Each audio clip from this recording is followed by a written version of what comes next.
Well, let's say it began because there was a misconception and not a clear understanding of what was happening along Pondicherry's coastline. The beaches were disappearing, the beaches were shrinking. In fact, the town of Pondicherry or Pondy was known for its beaches, and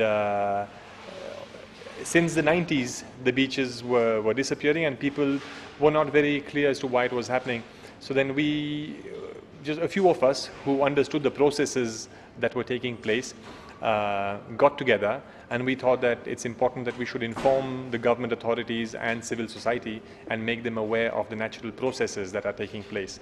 To give you an example, a lot of people thought that the beaches were eroding because of climate change and sea level rises, whereas the real factors that were changing the coastline were a harbour that was built just south of the town, which had changed the littoral currents, and therefore the entire coastline was changing. And so we had to explain to the people, explain to the government authorities, and that's how Pondicherry happened, got formed. Okay, so it's in part a kind of an educational facility, if nothing else. So how serious are these coastal changes? You said the beaches are sort of evolving. How does that affect people's lives there? In fact, it does affect a lot of people's lives. In the instance of Pondy, it's because this harbour was built south of the town, and the northern part of the harbour, which is the town, and about a dozen villages that live close by to the town, they are affected by the erosion that this harbour is causing. Roughly, we are talking about a population of 40,000 people in Pondy who are living directly on the coast, who are affected. How does it affect them though? Does it affect their ability to go fishing? Or? Exactly, absolutely. Because a lot of the fishing villages there, they use traditional fishing practices, which are all shore-based. So the sandy beaches are essential for their work and their livelihood. They do many things on the beach. They land their boats, they dry fish, they repair the nets. Their whole life is on the beach. And when you remove the beach, and when they lose the beaches, they lose their livelihood. So we are talking of about 40,000-50,000 people whose livelihoods are affected. And the beaches are just disappeared. What's there now? In fact, now we've lost about 10 kilometers of beaches.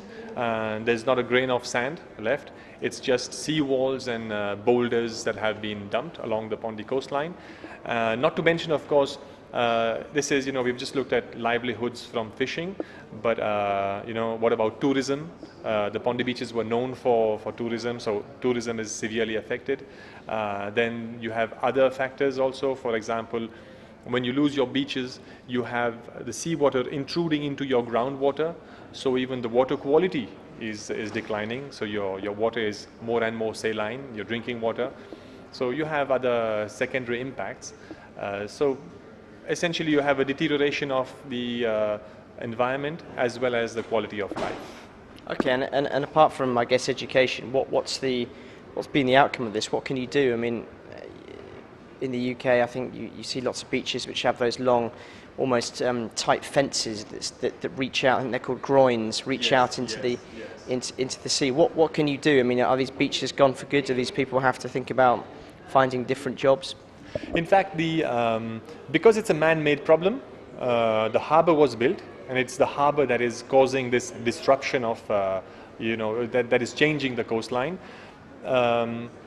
In the case of Pondy, we are lucky that when they designed the harbour, they had planned to mitigate this impact of erosion. So there was what is called as a sand bypassing system, and they have a system to nourish the beaches. The only thing is that they had not really foreseen or really taken into account the viability of the project, of that port. So the port was built, the mitigating system was put in place, but the port was a failure, and therefore there was never enough money to run that sand bypassing system and the beach nourishment system. So what was happening is, instead of spending money in sand bypassing, the government started spending money on building sea walls, which only pass the buck on. So you're not solving the root cause of the problem, but you're just propagating and aggravating the whole situation, because the more sea walls you build, the more disruption of the natural movement of sand you're causing. So it's like a cancer that is spreading, Okay, very briefly, what can we learn from this? What's the kind of take-home message from this experience? There are a couple of messages that can be taken away from here. Is the port department, for example, integration of institution authorities. For example, the port department has caused the problem, but it's another agency that's looking at erosion in isolation of what's happening at the port. So we need to learn to look at things a little globally, holistically, and in an integrated manner. We need to integrate the planning from the port as well as the public works department who does the shoreline protection work. That's one thing. The other thing is that we need to really make sure that when we develop a project, we need to look at the costs and the benefits of such a project. In this case, that wasn't done carefully. So we have a cost with very few benefits. And let's say, well, the other lesson to be learned is that at least we are very optimistic that this whole process can be reversed, and that's our final objective, to reverse the process, to get the beaches back and restore the coastal environment as well as the livelihoods and all the benefits that come with the beaches, with the sandy beaches. That's what we are working towards.